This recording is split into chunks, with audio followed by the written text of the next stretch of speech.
Doctor અડધો વંદો ખાઈ જાય ને તો ઓલા મોટા ભાઈનો મગજ તો મેળે આવી ગયો. થોડોક સમય છે ને તો ઓલા નાના ભાઈનો સટકો, એની કમાઈને સટકી રેકોર્ડિંગ ભૂહાવા માંડ્યા. તો ઓલો પૂછે ને કેમ છે ભાઈ? ઓલો કે પીછા ખરે.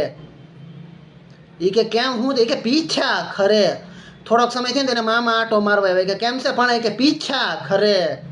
હવે તો કોઈની ઘરે પ્રસંગ હોય ન્યા લઈ જાય, ન્યા કોઈક પૂછે કેમ છે ભાઈ મજામાં? એ કે પીછા ખરે. એક ભાઈની ઘર બાજુમાં કથા હતી, ત્યાં એ લોકો બે ગયા. તો ઓલો પ્રસાદ લઈને આવ્યો ને પ્રસાદ આપ્યો તો કે ભાઈ પીછા ખરે.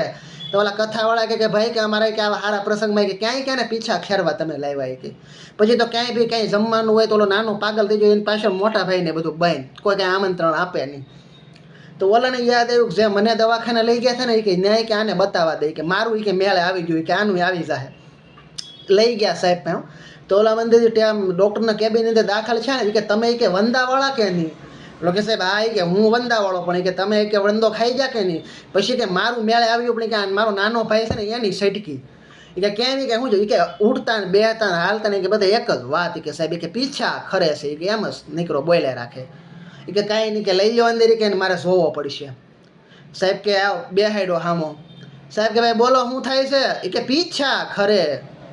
સાહેબ કે આમ ખાવા પીવામાં કંઈ પ્રોબ્લેમ છે? એ કે પીછા ખરે. ડૉક્ટર કે હું એમ નથી કહેતો, આમ આરામથી નીંદર આવી જાય. એ કે પીછા ખરે. ડૉક્ટર કહેવા આને મારે પૂછવું હું? તો કે પીછા ખરે. એકની એક જ વાત, પીછા ખરે. ડૉક્ટરને કમાઈને સટકી, ડૉક્ટરનો મગજ ગયો. ડૉક્ટર કે ભાઈ આ ઘોરે કે ટેબલ ઉપર ખરે કે. તો ઓલા ત્યાંથી વૈયા ગયા અને બાજુમાંથી પટ્ટાવાળો આવ્યો કે સાહેબ કે 12 નંબરના ખાટલામાં કે બોટલ પૂરી થઈ ગઈ, આ કાઢી જાવ તો.